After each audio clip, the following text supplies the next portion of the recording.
Danielle Hin, affectionately called Danny, was born in 1981 to her loving mother, Cheryl Hin. From a young age, Danny was her mother's pride and joy, and their bond was as strong as it was tender. On September 21, 1996, 15-year-old Danielle left her home in Belgrade, Montana, intending to spend a peaceful day fishing at the Cambridge Fishing Access. It was a spot she often visited, her go-to retreat for solitude and tranquility. But what should have been an ordinary outing tragically turned into a haunting mystery that would ripple through the lives of those who loved her. When Danny didn't return home that evening, her family's concern grew. Hours later, searchers located her truck near the fishing access. The vehicle was unlocked, with no immediate signs of a struggle, but Danny was nowhere to be found. As the sun dipped below the horizon, the search intensified. Each passing moment heightened the fear that something had gone terribly wrong. Tragically, those fears were confirmed. Danny's lifeless body was discovered in shallow water near her truck. The scene painted a horrifying picture. Evidence indicated she had been assaulted, and her final moments were marked by terror. Investigators concluded that Danny had been forcibly held face down in the marshy ground, suffocating on the mud as she struggled in vain to escape. The brutality of her death shocked the small Montana community, leaving everyone to ask, who could commit such a heinous act? For nearly 28 years, that question went unanswered. Despite the case going cold, the local sheriff's office refused to let Danny's story fade into obscurity. In 2019, with advancements in forensic science, the investigation was reopened. Preserved evidence was sent to a cutting-edge forensic lab in California. Analysts meticulously examined the DNA and compared it against the FBI's CODIS database. But no matches were found. Though disheartening, investigators pressed on, refusing to abandon their pursuit of justice. In a bold and hopeful move, they turned to genetic genealogy, a groundbreaking tool that has revolutionized cold case investigations. With a court order, investigators accessed expansive DNA databases, searching for connections that traditional methods couldn't provide. This innovative approach bore fruit in 2024 when a DNA match led them to Paul Hutchinson, a 55-year-old man living in Dillon, Montana. In July 2024, investigators confronted Hutchinson at his home. His demeanor, nervous, erratic, and evasive, raised immediate suspicions. Hours after their visit, on August 9th, Hutchinson took his own life, cutting short the possibility of a full confession. Yet his death did not mark the end of the case. Shortly afterward, forensic analysts confirmed an undeniable DNA match between Hutchinson and the evidence from Danielle's case. The long-awaited breakthrough had finally arrived, bringing both relief and sorrow. Hutchinson's family was blindsided by the revelation. For over 2 decades, he had worked for the Bureau of Land Management, raised 2 children, and maintained the appearance of a devoted husband and father.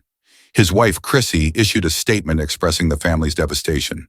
"We are absolutely heartbroken to learn this news, and our hearts go out to the Hin family. It is good to know they will finally have the closure they deserve. In our 24 years of marriage, there was never a hint of something like this." Paul was an exceptional husband and father. This news has made our grieving process so much more complicated. We ask for space to process and come to terms with this development. For Danielle's family, the confirmation of Hutchinson's guilt provided a bittersweet resolution. Her younger sister, Stephanie Mollett, reflected on the journey for justice. "Even though this man will not face a jury of his peers, I have no doubt he was the one who forcefully and violently assaulted my sister. When it came time to face the consequences of his actions, he chose to end his own life, avoiding accountability." After nearly 28 years without answers, without justice, today is a day to celebrate, though 28 years is far too long. I had to fight far too hard for my 15-year-old sister. Montanans, Danielle's story should anger you. It should make you think about your mothers, your sisters, your wives, and your daughters. Think about everything you would do to protect and honor the women you love. While Danielle's case is officially closed, law enforcement continues to examine Hutchinson's past for potential links to other cold cases. His actions left a wake of pain and unanswered questions, not only for Danny's family, but also for his own. As Stephanie poignantly expressed, Danielle's life and the fight for her justice serve as a stark reminder of the fragility of safety and the enduring strength of love. Even in the face of unimaginable loss, her family's resolve shines as a testament to their bond and their commitment to ensuring Danny's story will never be forgotten. Melissa Patton was born on September 9, 1977, to Carl and Norma Patton. Growing up in the suburbs of Atlanta, Georgia, Melissa shared a close and inseparable bond with her older sister Tina. Their relationship was filled with cherished childhood memories, and they were often described as two halves of the same soul. Melissa's vibrant personality left an unforgettable impression on everyone she met. She was often described as cheerful, kind, and trustworthy, someone who could effortlessly bring a smile to anyone's face. After graduating from high school, Melissa married her longtime boyfriend, Christopher Wolfenbarger. The couple moved to a new neighborhood in Atlanta, where they began building their own family. They were soon blessed with two beautiful children, a son named Joey and a daughter named Chrissy. Melissa embraced her role as a devoted wife and mother, pouring her heart and soul into creating a warm and loving home for her family. However, this peaceful life did not last forever. The last known contact Melissa had with her family was on Thanksgiving Day in 1998. She called from Christopher's grandparents' home and talked about plans for Christmas, leaving her family with the impression that everything was fine. But when Melissa failed to appear for Christmas and later missed her mother's birthday in February 1999, her family's worry turned into fear. Unable to bear the uncertainty, Norma decided to visit Melissa's home herself. Instead of finding answers, she was met with shocking news from the neighbors. The Wolfenbarger family had abruptly moved out shortly after Christmas, leaving no forwarding address or explanation. The family's concerns escalated into panic when they realized that Christopher had not filed a missing person report for Melissa. He also had not informed her family about her sudden disappearance. This was particularly alarming given Christopher's documented history of domestic violence against Melissa. His complete silence only deepened suspicions that something terrible had happened. The family's worst fears were confirmed on April 29, 1999. In a wooded area near Avon Avenue and Hartford Avenue, a garbage bag containing a severed and bleached human head was discovered in a dumpster. A month later, on June 3rd, additional body parts were found, also packed in black garbage bags and discarded in a different location. Notably, the torso was missing. Investigators determined that the dismemberment had been carried out using a saw, indicating that the perpetrator had carefully and cruelly planned to conceal the crime. The locations where the remains were found further heightened suspicions about Christopher. They were alarmingly close to a glass company where he had worked in the late 1990s. Christopher had been fired from the company after being accused of stealing a reciprocating saw, a tool capable of dismembering a body. This connection, along with his history of violence and theft, painted a chilling picture. Although the evidence was mounting, the identity of the remains remained a mystery until 2003, when advancements in DNA technology confirmed them to be Melissa's. The breakthrough came when a DNA sample from her father, Carl Patton, was provided during an unrelated investigation. However, this revelation brought to light an even darker secret about Carl's past. Between 1973 and 1977, Carl had murdered 5 individuals across Georgia, including victims in the infamous Flint River slings. His confessions ultimately led to a life sentence without the possibility of parole. Initially, Carl was considered a suspect in Melissa's case. However, evidence revealed that he had been incarcerated long before her disappearance, eliminating him as a suspect. This revelation brought both relief and anguish to the Patton family. It exonerated Carl, but also meant the true perpetrator was still at large. For years, the case went cold until 2024, when police revisited it with advanced forensic technology. The new evidence decisively pointed to Christopher. On a sweltering day in August, law enforcement officers moved to arrest him at his home in Griffin, Georgia. In a desperate attempt to evade capture, Christopher was found hiding behind a dryer. This futile effort only added to suspicions that he had something to hide. On August 6, 2024, Christopher was officially charged with the murder of Melissa. During a press conference, Detective Shepard, who had taken over the case, had stated, "Christopher has always been a person of interest. Through advancements in forensic science and a fresh examination of the evidence, we were able to make this arrest." However, the detective refrained from disclosing specific details to protect the integrity of the case. For Melissa's family, the arrest brought a bittersweet sense of closure. Norma, her mother, tearfully expressed, "We've waited so long for this moment. He's in custody now. The next step is ensuring he is convicted." She also recalled her last words to Melissa, "I love you, and you know where I am if you need me." Tina, Melissa's sister, added, "From the beginning, we knew it was Christopher. There was never any doubt. When my mom met him for the first time, she said there was something evil in his eyes." Tina also took the opportunity to encourage others in similar situations to seek help. Melissa didn't deserve this. If you're in a situation like hers, please find a way out. Don't wait. Melissa's story is not just a personal tragedy, but also a powerful reminder of the importance of seeking justice and supporting victims of domestic violence. Her family, though burdened by grief, continues to honor her memory and advocate for the protection of others in abusive situations. A chilling mystery unveiled after decades. In 1987, a 19-year-old woman experienced what should have been a joyous milestone, pregnancy. Yet the circumstances surrounding this moment were far from celebratory. Details about her life during this period remain shrouded in obscurity, leaving many unanswered questions. Was her pregnancy the result of a relationship, or were there darker, more complex forces at play? The lack of clarity only deepens the mystery and amplifies the tragedy of what was to come.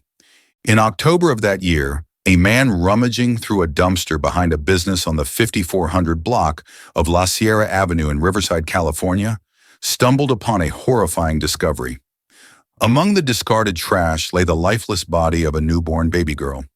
The Riverside County Coroner's Office conducted a thorough examination, and it was heartbreakingly evident that the infant's life had been taken. The Riverside Police Department immediately launched an investigation. Detectives worked tirelessly, pursuing leads, interviewing potential witnesses, and scouring for evidence. Despite their relentless efforts, the identity of the baby's mother, and anyone else who may have been involved, remained a mystery. The case eventually grew cold, joining the annals of unresolved crimes. Years turned into decades, and the case seemed destined to fade into obscurity. But in 2020, the Riverside Police Department's cold case unit made a bold and pivotal decision to revisit this haunting case. Determined to seek justice for the infant whose life was cut so tragically short, the detectives partnered with the Riverside County Regional Cold Case Team and the nonprofit organization Season of Justice. Together, they harnessed the power of modern forensic technology, focusing especially on advanced DNA analysis, to uncover the truth. Their perseverance bore fruit. The meticulous analysis of DNA evidence eventually pointed investigators toward a name: Melissa Jean Aila. After over 3 decades of uncertainty, the identity of the baby's mother was finally revealed. However, uncovering her identity was only the beginning of the journey toward justice. Authorities soon learned that Aila had moved across the country, settling in Shelby, North Carolina. A nationwide search began, and on August 7, 2024, after years of evasion, the pursuit came to an end. Now 55 years old, Aila was apprehended thanks to the coordinated efforts of the U.S. Marshals Pacific Southwest Regional Fugitive Task Force and the U.S. Marshals Carolinas Regional Fugitive Task Force. Following her arrest, Aila was extradited back to Riverside County, California, the place where the tragic events of 1987 had unfolded. She now faces charges for the death of her newborn daughter. Aila was booked into the Larry D. Smith Correctional Facility, a stark reminder of the long-delayed reckoning she must face. Bail was set at $1.1 million, underscoring the severity of the charges leveled against her. As the case heads to court, the evidence that links Aila to the crime will finally be heard. Central to the prosecution's case is the groundbreaking DNA analysis that helped unravel this decades-old mystery. After 37 years, the wheels of justice are turning once again, offering a glimmer of closure to a story that has haunted investigators and the community for so long. The tragic tale of the unidentified baby girl and the relentless pursuit of justice serves as a poignant reminder of the advancements in forensic science and the enduring commitment of those who refuse to let such crimes go unanswered. Though justice has been delayed, it has not been denied, and the truth, long buried, has at last come to light.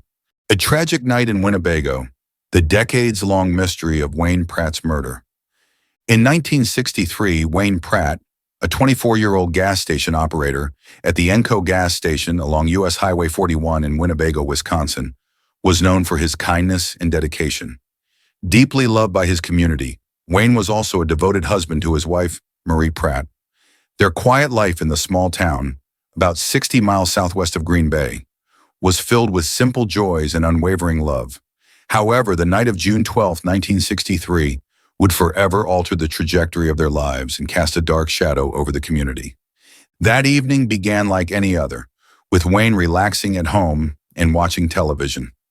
Around 8:40 p.m., the sound of a car pulling into the gas station disrupted the calm. Dutiful as ever, Wayne left his home to assist what he assumed was a late-night customer in need of gas or help. Unbeknownst to him, this routine act of service would be his last. As time ticked by and Wayne didn't return home, Marie's concern grew. Minutes stretched into hours, and her unease deepened. Finally, unable to shake the feeling that something was terribly wrong, she decided to go to the station herself. She hoped to find Wayne busy with a customer, but nothing could have prepared her for the nightmare awaiting her. Upon arriving at the Enco gas station, Marie was struck by the eerie silence. What was usually a lively and welcoming space felt desolate. Her heart pounding, she stepped inside and was met with a sight that would haunt her forever. Wayne's lifeless body lay in the back room, covered with a blanket. Shock and grief overwhelmed her as she realized the horrifying truth. The man she loved had been brutally taken from her. Trembling, she called the police to report the tragedy, her voice breaking as she recounted what she had found. When authorities arrived, they began piecing together the harrowing details. The investigation revealed that Wayne had been stabbed 53 times, a level of violence that stunned even the most seasoned detectives. The sheer brutality of the act suggested a deep personal animosity or an uncontrollable rage. Yet the identity and motive of the assailant remained a mystery. Amidst the horror, a glimmer of hope emerged. Investigators discovered blood at the scene that did not belong to Wayne, indicating that his attacker had been injured during the violent struggle. This crucial piece of evidence suggested that the perpetrator had left behind a trace of their identity. However, despite this promising lead, the investigation quickly hit a wall. Detectives struggled to uncover further details about what had transpired that fateful night, and the case grew increasingly cold. Months turned into years, and Wayne's murder faded from public attention. By the late 1960s, the case was largely abandoned, with limited resources and no new leads. For decades, Wayne's family and community were left without answers, their grief compounded by the lack of closure. In 2011, nearly 5 decades after Wayne's life was so violently cut short, investigators reopened the case, hoping that advancements in forensic science might finally provide the breakthrough they needed. DNA technology had come a long way since the 1960s, and the blanket that had covered Wayne's body became the focal point of renewed efforts. Investigators believed that any genetic material left behind could be the key to solving the case. By 2015, their determination seemed to be paying off. Sorensen Forensics, a leading forensic testing company, identified DNA mixtures on the blanket. While this discovery reignited hope, the mixed nature of the samples posed a significant challenge, preventing authorities from isolating a clear profile that could be entered into national databases. The investigation stalled once again, leaving investigators at a frustrating standstill. In 2018, the case took a significant turn. A warrant was issued for the arrest of William Doc Tater, an 82-year-old man from Bowler, Wisconsin, who had been a suspect since the early days of the investigation. Tips about his potential involvement had surfaced shortly after Wayne's murder in 1963 and again in 1968, keeping his name on the periphery of the investigation for decades. However, there had never been enough evidence to formally charge him. The breakthrough came in 2023 when forensic advancements finally provided the clarity investigators had been seeking. Sorensen Forensics re-examined the DNA evidence using cutting-edge technology, while cybergenetics employed true allele data analysis to untangle the complex DNA mixtures. On July 16, 2024, the analysis confirmed that Doc Tater's DNA matched the genetic material found on the blanket.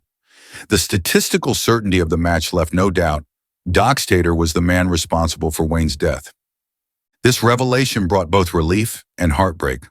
While the mystery had finally been solved, justice could not be fully served. Doc Tater had passed away in 2022 at the age of 82. The Winnebago County Sheriff's Office officially closed the case, and the District Attorney's Office confirmed that, had Doc Tater been alive, there would have been sufficient evidence to charge him with Wayne's murder. For Wayne's family and the community, the resolution was bittersweet. After 61 years, they finally had answers, but the passage of time had robbed them of the opportunity to see justice carried out. Still, the closure offered by the findings allowed those who loved Wayne to begin healing from the decades of pain and uncertainty. The story of Wayne Pratt's tragic death and the relentless pursuit of his killer stands as a testament to the advancements in forensic science and the unwavering dedication of law enforcement. While justice was delayed, it was not denied, and the memory of Wayne, a kind-hearted man whose life was taken far too soon, continues to resonate deeply with all who knew him.